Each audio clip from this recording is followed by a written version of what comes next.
जौहर university को लेकर उत्तर प्रदेश विधानसभा के प्रतिपक्ष नेता माता प्रसाद पांडे रामपुर जाते वक्त बरेली में रुके। सर्किट हाउस में प्रेस वार्ता करते हुए उन्होंने भाजपा सरकार को कटघरे में खड़ा करते हुए कहा कि राजनीतिक विद्वेष के चलते जौहर यूनिवर्सिटी को तोड़ा जा रहा है। उन्होंने आगे कहा कि जब यूनिवर्सिटी बनी थी तो वो जमीन गांव की थी और उसको खरीद के यूनिवर्सिटी का निर्माण कराया गया था, लेकिन राजनीतिक विद्वेष के चलते भाजपा पहले आजम खान को झूठे केसों में जेल भेजा और अब जौहर यूनिवर्सिटी के 38 इमारत को तोड़ने की फिराक में है। माता प्रसाद पांडे ने भाजपा सरकार को शिक्षा विरोधी सरकार बताते हुए कहा कि अगर जौहर यूनिवर्सिटी पर बुलडोजर चला तो वो न्यायालय के समक्ष जाएंगे और किसी भी हालत में बुलडोजर कार्रवाई नहीं होने देंगे। माता प्रसाद पांडे ने जंतर मंतर पर अपना विरोध जताते हुए कहा कि भाजपा सरकार ने निहत्थे बच्चों पर लाठी चार्ज करवाया है। उन्होंने कहा कि नीट के पेपर को लेकर बच्चे पूरे देश से आए थे जहां पर अपना विरोध कर रहे थे, लेकिन उनके ऊपर सरकार के इशारे पर लाठीचार्ज किया गया जिसका वो विरोध करते हैं।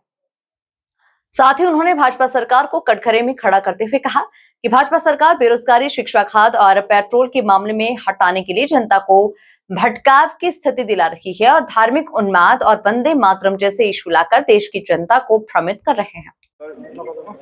आज हमारे डॉक्टर नीत दे के चुके हैं।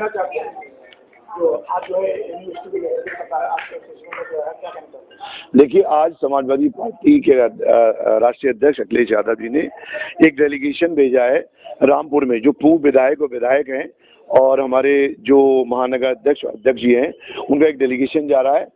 वो डीएम रामपुर को एक ज्ञापन देगा जो 38 बिल्डिंग तोड़ने का ऑर्डर दिया है कोर्ट ने, उसके लिए कि देखिए वो शिक्षण संस्थान है और वहां पर उसको उससे बदला ना ले, अपनी जो है राजनीतिकरण ना करें, शिक्षण संस्थाओं को शिक्षण संस्थाएं रहने दें और उसमें हिंदू, मुस्लिम, सिख, ईसाई सब छात्रों का भविष्य है।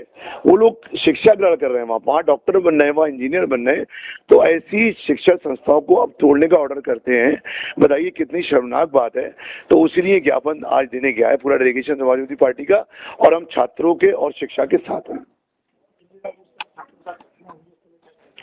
बहुत ही निंदनीय है, बहुत ही निंदा जितना कर सकती है करी जा सकती है वो करना चाहिए।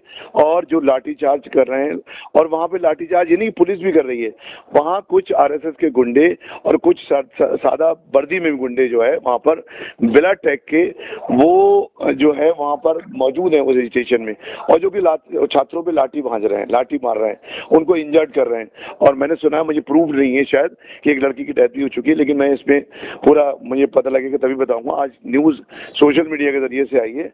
तो ऐसे बच्चों का बताइए क्या होगा, उन 21 परिवारों का क्या होगा जिन्होंने नीट की पेपर लीक होने से आत्महत्या कर दी, उन माँ बाप का क्या होगा, उन माँ बाप जिनका एक छात्र है, जिनकी एक बहन है, एक बेटा है, उन छात्रों का क्या, उन परिवारों का क्या होगा, उनके सोचना चाहिए। आज 140 से ज्यादा पेपर लीक हो चुके हैं, यूपी में अकेले 21 से ज्यादा पेपर लीक हो चुके हैं। तो इस सरकार की ना ही मंशा रोजगार देने की है, बस सोचती कि पेपर लीक हो जाए और हम इससे बच जाए।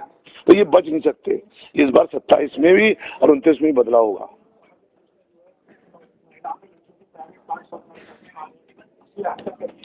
शेमफुल, बहुत ही निंदनीय, जितना भी।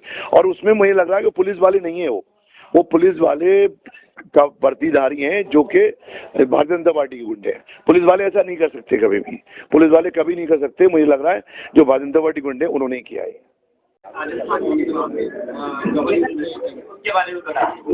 देखिए, ये भाजपा सरकार पूरी राजनीतिक से काम करती है। आजम खां को जिस तरह से फंसाया गया, जिस तरह से मुकदमे चलाए गए, ये भी राजनीतिक देश का परिणाम। उन्होंने जौहर यूनिवर्सिटी बनाई थी तो हम लोग उसको जानते हैं, हम लोगों के सामने बना। जिस जमीन को ये जहाँ बना है ये मॉडल भवन, वो पहले गांव का था। गांव में पहले कभी जिला पंचायत ये सब नहीं चलता था, नगर पंचायत का हिस्सा नहीं था। सोमानखेड़ा और एक और गांव है, इन दोनों गांवों को बाद में 24 में जब उसका क्षेत्र बढ़ाया गया तब उसमें आया। उस आधार पर जबरन राजनीतिक के कारण उसको जो है उनके 48 भवन को ये कहकर गए कि जिला पंचायत से नक्शा नहीं पास कराया, उसको गिराने के निर्देश दिए गए। उसी संदर्भ में हम जान रहे हैं कि जब उस समय जिला पंचायत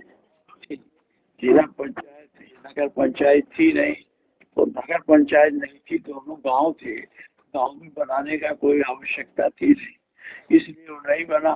लेकिन उसका आधार बनाकर यूनिवर्सिटी की इतनी बड़ी 48 बिल्डिंगों को 48 को आप 38 को आप गिराना चाहते हैं, ये तो यूनिवर्सिटी खत्म करना चाहते हैं।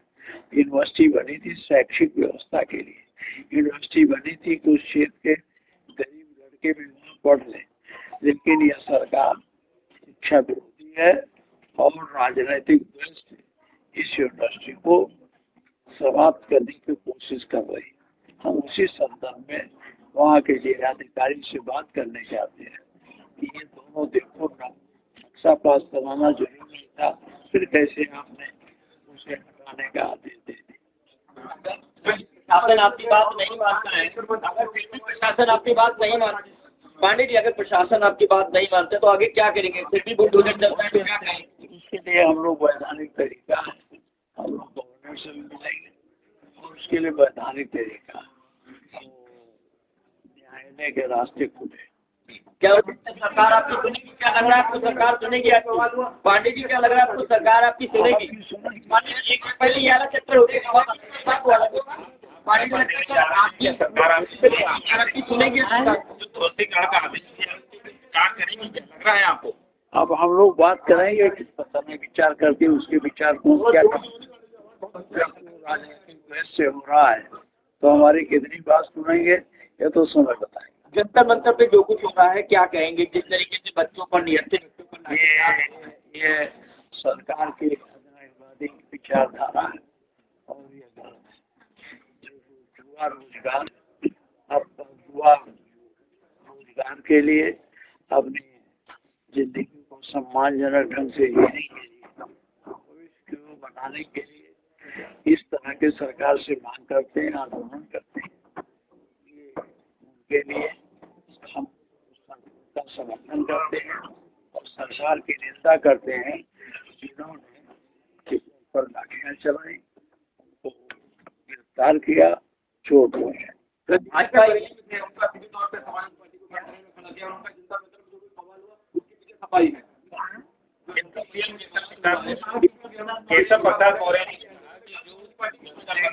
समाजवादी पार्टी पूरी सरकार है समाजवादी पार्टी से डली हुई है। आप कभी बाबा साहब मुख्यमंत्री